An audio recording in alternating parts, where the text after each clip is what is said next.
Panay naman ang abang na madla ha, madlang people sa magiging reaksyon ni Kylie Padilla sa issue. Hindi naman ito nagulat dahil matagal niya na raw itong alam at message pa niya sa publiko, hindi na kailangan magtago. Sana matapos na ang drama. Ayun ang inihiling niya. Sana matapos na raw ang drama. Kasi nga naman,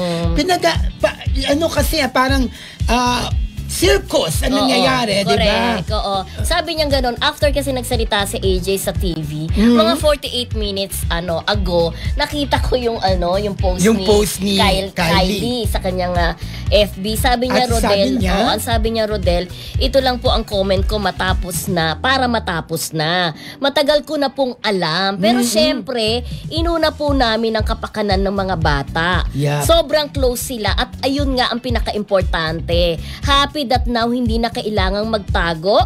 Proud of you. Peace all around. Sana matapos na nga ang drama. Alam mo, believe din ako kay Kylie. Ang wish niya na maganda.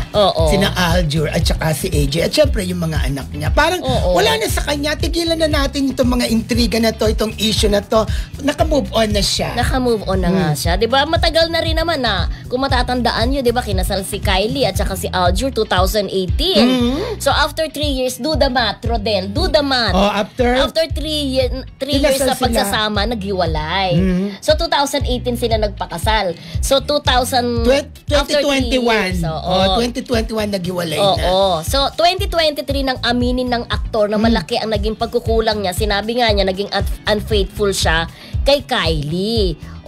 Pero sinabi niya doon na hindi daw si AJ ang dahilan ng paghihiwalay nila ni Kylie. May iba pa.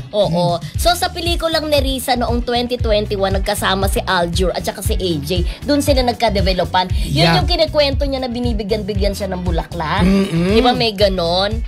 Tapos noon after 2 years, umami ng relasyon. Pwede namang hindi talaga nagpang-away. Ako bilib ako kay Kylie kasi alam mo, yung kasikatan niya nung maugnay siya kay Aljur at nabuntis pero ngayon tignan mo naman siya, di ba? Happy lang. Good karma nagpatawad siya, di ba? Alang-alang na rin syempre sa mga bata. Iba talaga pagka-involved talaga ang mga anak Hindi mo na iisipin yung sarili mo kundi yung kapakanan ng mga anak mo. At sila co-parenting sila